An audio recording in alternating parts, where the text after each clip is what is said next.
Amanda Quaid. I play Patty Ann Donovan. And I'm Dashiell Eaves. I play Joe Donovan.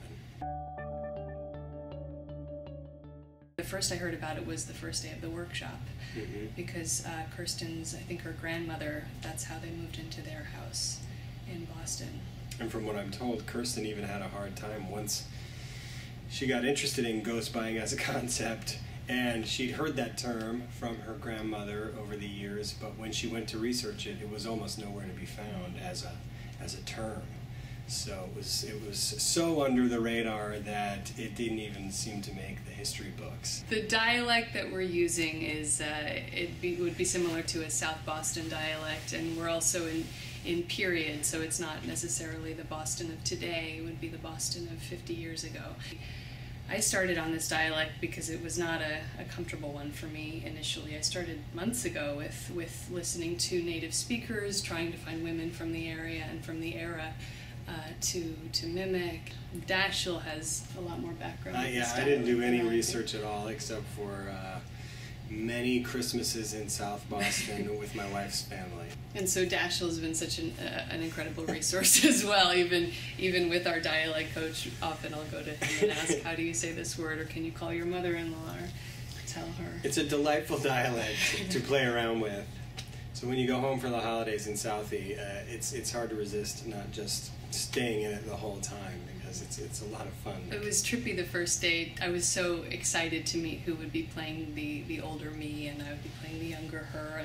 And yeah, you do have to collaborate. You have to, first of all, you have to sound the same, and we have a wonderful dialect coach, Jane Younce, who's making sure that we sound like the same person and came from the same place.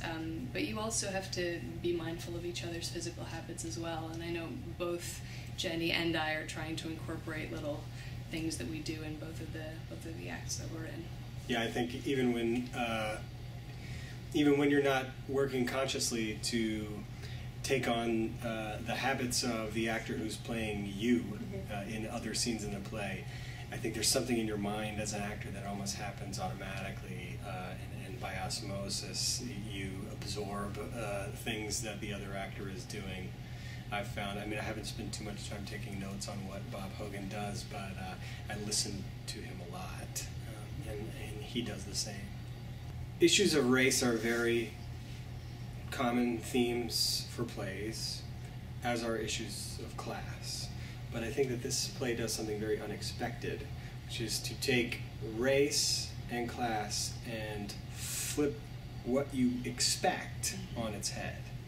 It's provocative because it deals with the question of the American dream. Every character in this play has a particular relationship with what they feel they were promised and what they actually end up getting for themselves. So it's really about the disappointment of the American dream.